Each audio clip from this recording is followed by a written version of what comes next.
What is up, YouTube? So today is day number 150 of the cut. I started the cut back in October. I think it was October 1st actually, and I was weighing 220 pounds, and today is March 1st, so about 4 months into the cut, and I'm weighing 188.5 this morning. So I'm down 32 pounds, and I'm liking everything that I'm seeing so far in terms of the progress. I'm definitely chipping away at a lot of the fat, and I think I'm holding on to a pretty decent amount of muscle too. I don't think I lost much.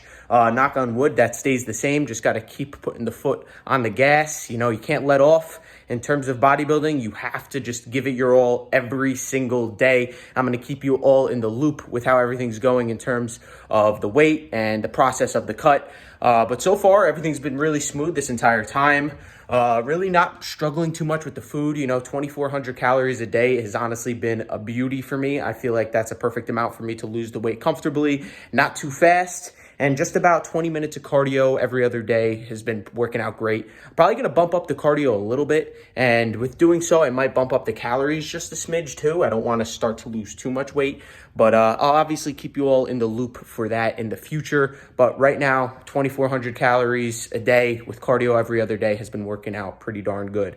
But probably going to push this cut for about another 2-3 months. Probably trying to get down to about 170, 175. Then after I'm at like 175, if everything looks great, if I'm feeling shredded, feeling good, I'll probably maintain that for about a month or two and then hop into a bulk.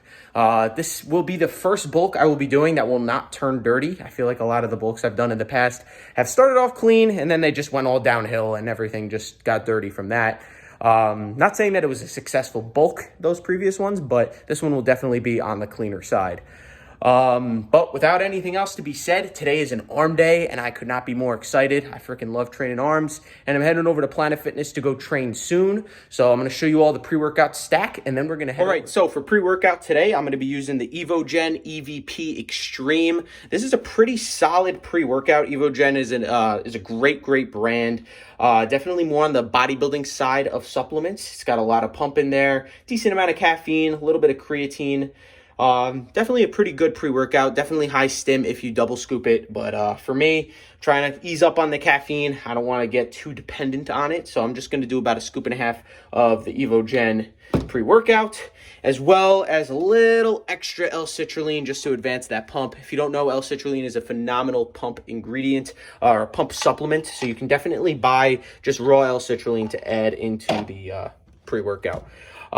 Typically, sometimes, like, instead of using just the pure L-citrulline like I'm going to do today, you could just get a stim-free pre-workout like this, where it's just pump and stack it with a stimulated pre. Like I've said in the past, stim-free pre-workouts are phenomenal for when you're working out late and you might not want that caffeine just so you could sleep after. I highly recommend you always have a stim-free pre just to, like, have in your arsenal of supplements. As you could see, I have quite the amount here. So just have it there for you for when you need to work out late and you don't really necessarily need that caffeine.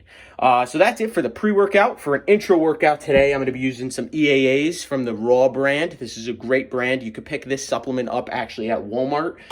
So that's awesome. There's Walmarts everywhere. So if you're looking for an EAA or an intro workout drink, just drive over to Walmart. It's only like $30. It's about $1 per scoop. It's really not that bad. But that's really it for the pre-workout, and I'll see you in the gym for the first work set of triceps. Peace out.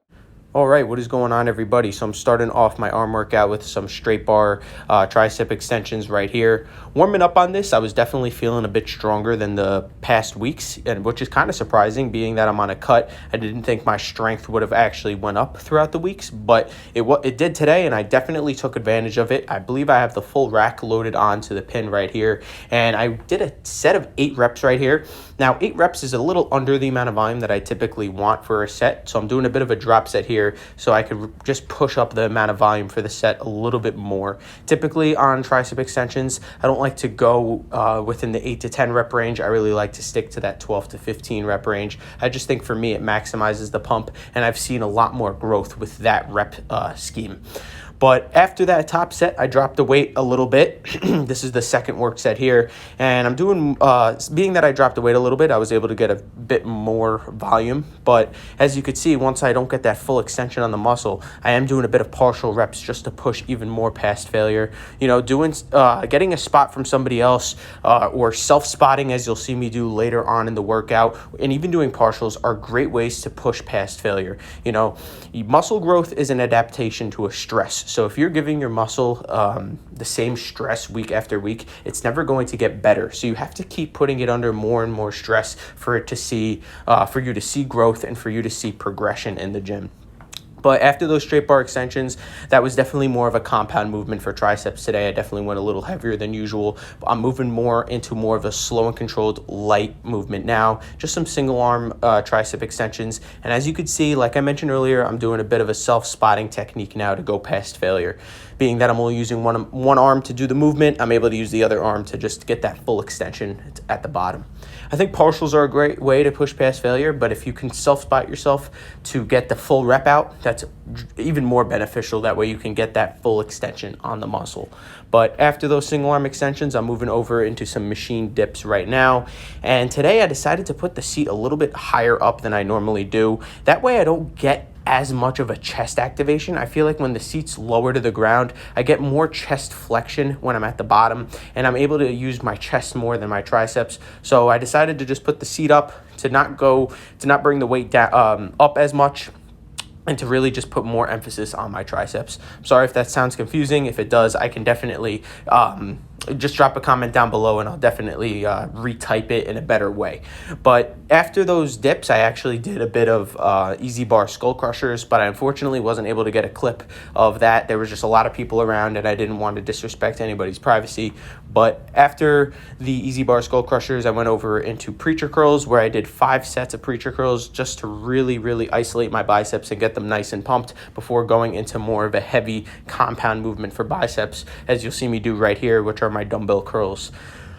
For dumbbell curls today, I believe I am using the 40s in each hand, and I'm definitely going a little heavier than I was on preacher curls. I kind of like to start with more of an isolation movement like preacher curls to start off bicep training before the heavy compounds. I feel like going straight into a heavy dumbbell curl, it definitely benefits my biceps because I've done that a lot in the past, but I definitely feel my biceps more in a compound movement like dumbbell curls when I do them after an isolation movement like preacher curls, just due to the fact that on a preacher curl, you're able to get a really nice stretch because your elbows are on that pad. It just honestly primes my biceps for the heavy compounds. So I can use this example for training chest. You know, I feel like sometimes when I jump right into an inclined barbell or a flat barbell, I might not feel it as much. Yes, I'm stronger, but I almost want my chest to be primed before I do that. So that's why I'll do some flies just to activate the muscle before that heavy compound. But after this work set, I did a bit of hammer curls. I'm supersetting it right here. But that's really it for the workout. I hope you guys all enjoy, and I will see you tomorrow for quads. Peace out.